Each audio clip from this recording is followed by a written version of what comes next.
Well, good morning. We appreciate you being here. My name is Billy Lawson, and this is the Morning Report. The Morning Report is a production of fightbackmedia.com, fightbackmedia.com, fightbackmedia.com. We appreciate you being here. Listen,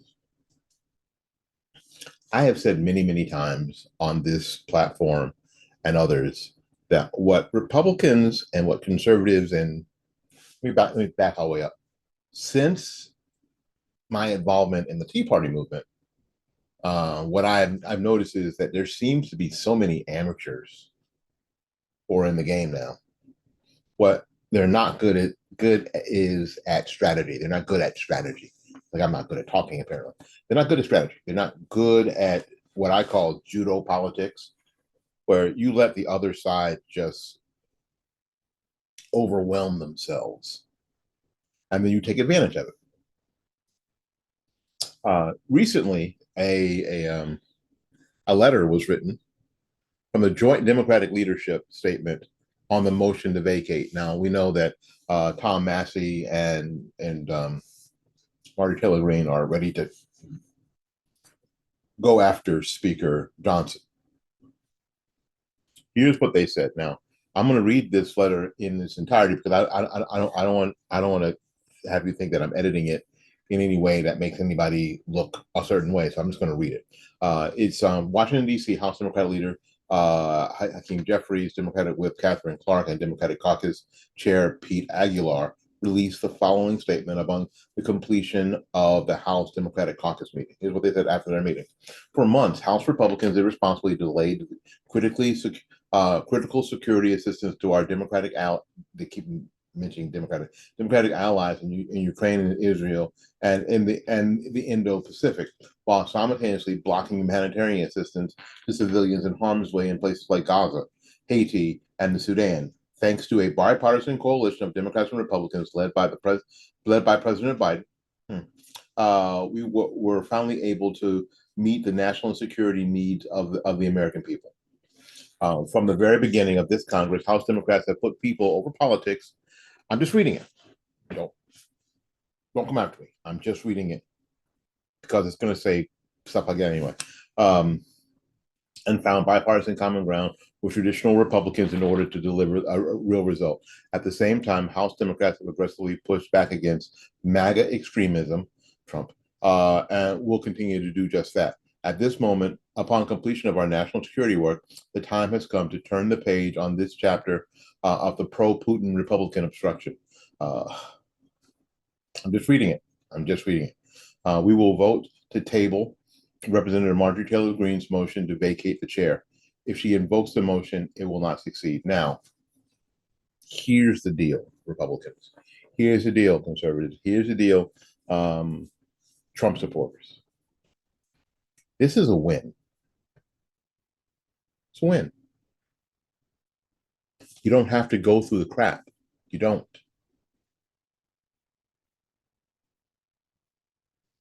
Hakeem Jeffries will not be the Speaker of the House. This is a win because the entire Democrat Party has come to bear against Tom Massey and Marjorie Taylor Greene. Not you, not me, not the nation. But okay. It's a win. What you're sure of now, it's not going to get worse. Not going to get worse. You're not going to end up in this battle of who's going to be the House Speaker, and the Republicans can't handle their own business, so they don't need to be in charge with the elections coming up in November. You're not going to have to deal with that. Now, what you need to do is walk away from it, even if you have to walk away from Tom Massey and Marjorie Taylor Greene. Fine, it's strategy. It's strategy. You don't get to set policies if you don't get elected to offices. And that's, you know, thank thank you, Ned Ryan, for teaching me that. Policy is about politics. You don't get to set policies unless you win elections. You just don't. You don't get to set policies from the cheap seats. You don't. Republicans now don't, if they're smart, they don't have to worry about it. This should tell Marjorie Taylor Greene, if she's got a brain in her head, downshift, baby. When your election, when what you should have learned is that you don't have enough influence in your own caucus to do this kind of stuff. And what you need to do is start winning people over in your caucus, not just on TV, not just on social media, not just on Newsmax or Fox News, but in your constituency, in your caucus. Start helping other people, like-minded people like yourself and Tom Massey, get elected to office so you can change policy. It's slow and it's painful, and if you waste time doing it wrong, then it just gets worse. If you don't seem smart enough to figure out how to do it, it'll just get worse. This is a win.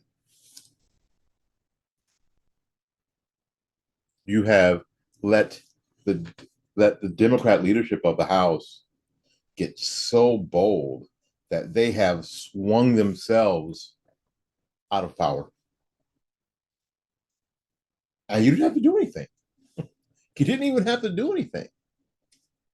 Because the danger, and we talked about this, was that if you do it wrong, if you remove Johnson, there's a good chance that you end up with Hakeem Jeffries as Speaker of the House. And now, hopefully, with this letter, we won't have to do it, because now Marjorie Taylor Greene, if she's smart, and Tom Massey, if they're smart, they'll just go back to work. It's judo. It's a head fake. We're going to do this. And then Democrats jump on it, and then you go the other direction. You fake this direction, and then you go the other direction. I don't care about their rhetoric about all this other stuff. I don't. What we all know what's missing from all those bills: help for the southwestern border, help for people in Maui that experience those fires, the destruction of that entire city. Yeah, we know that. Why isn't there help there? That's another Republican thing. That's not a speaker thing.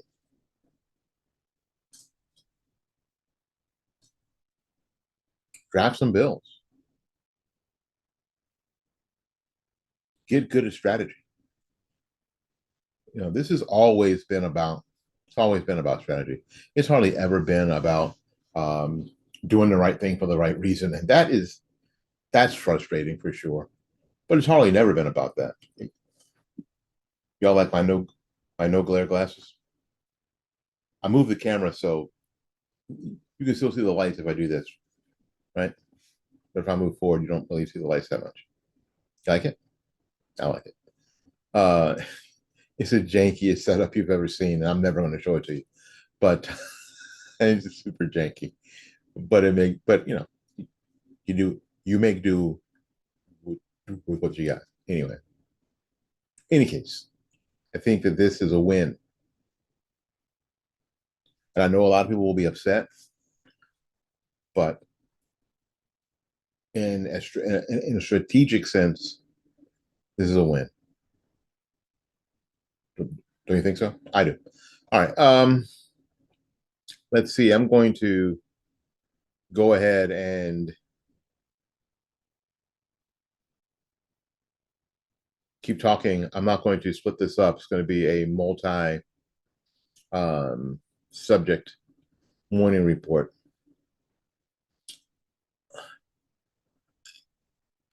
This picture that I have up here are mugshots of four of the arrested protesters at a at one of the Palestine encampments. We are back to Occupy. It is the Occupy Wall Street thing. It's the Soros-backed Occupy Wall Street thing. Remember that? Same deal. My question is, of the three people who are in this picture, I don't know what side it's going to be on because that's going to be post production. I don't know. Uh, Hopefully, I remember to do. I remember to do it. I am talking about it. They are white girls. They're not Palestinian. They don't seem to have any ethnicness to them, including the white boy. How in the world do these white kids who are at the University of Florida get drawn into this? So much fact that they are arrested. That's a larger question, I believe, that needs to be asked and answered by the culture at large. What is in our culture? What is going on at our major universities? And we're talking about Florida. We're talking about University of Florida Gators, Gator football. Are you kidding me? What the hell is happening? Now I don't know where these students are from. I know that they're at the University of Florida. I don't know where they're from. I don't have any earthly idea. And they all seem to be fairly young. They all seem to be nobody seems to be older than 21, 22 years old. How do they get there? What about this angst draws them in? What about this continuous, constant drumbeat of American inferiority that gets amplified at the university level, even in a state like Florida, that would cause this? I don't, I'm asking this question, but because I don't have an answer. If you have suggestions or an answer, please write it down in the comments or send me an email at fightbackmedia@gmail.com, fightbackmedia@gmail.com, fightbackmedia@gmail.com. And I'd love to read them. I'd love to hear what you have to say about it. But it seems like these are the very same Occupy Wall Street people. These, and I'm going to say kids because when you're my age, everybody who is in your age is a kid, right? Uh, you have to wonder, what the hell? What the hell? What is going on? What's going on in your house that creates this? What's going on in your house that creates this? Because there's something going on at the university level for sure. For sure. Because the universities have been taken over by the, well, what do we call them? They've been taken over by these radicals.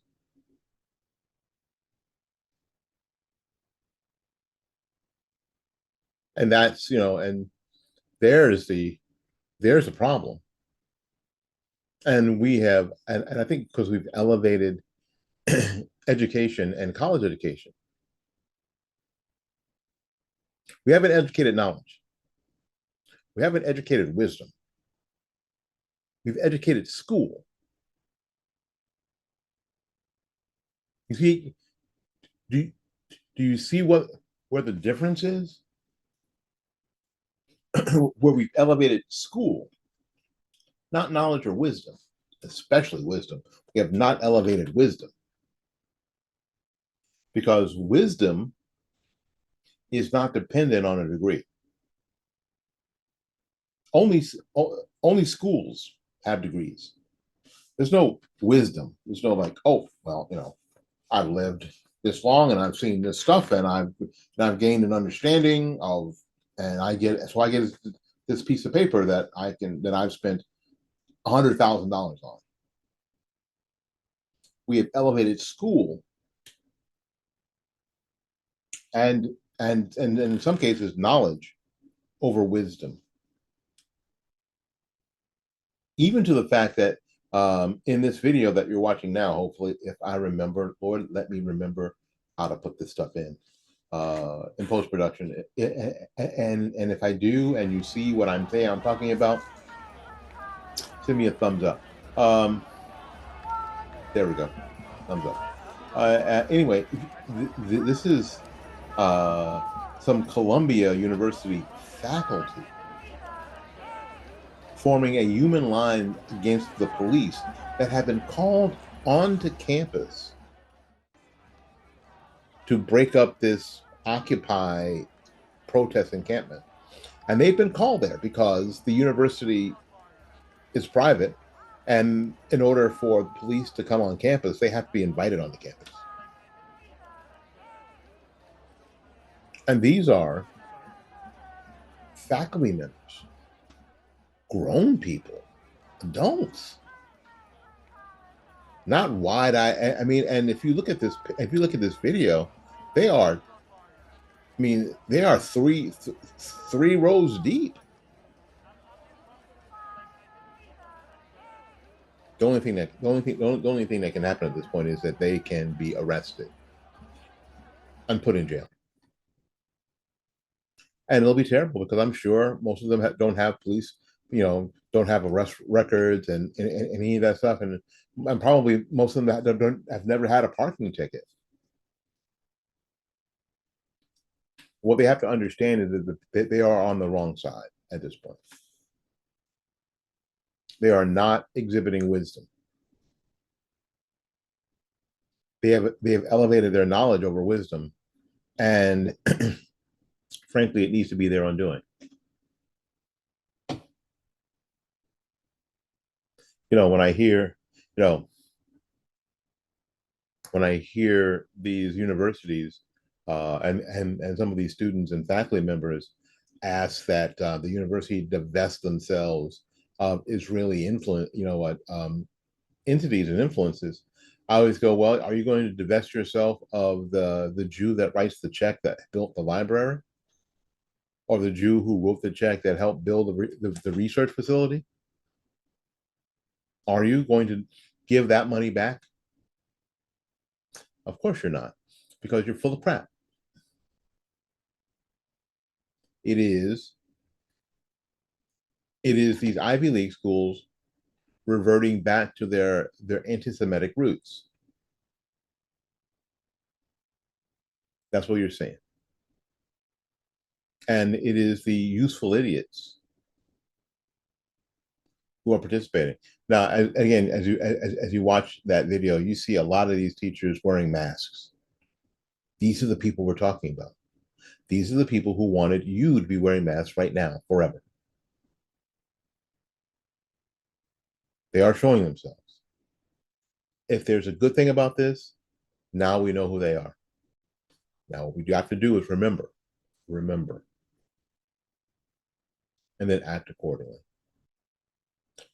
My name is Willie Lawson. This has been the Mona Report. The Mona Report is a production of fightbackmedia.com, fightbackmedia.com, fightbackmedia.com, and fightbackmediatv.com. Until we see you again, go out there and learn something, love somebody. And for goodness sakes, y'all take care of yourself. We'll see you when we see you. Bye-bye now.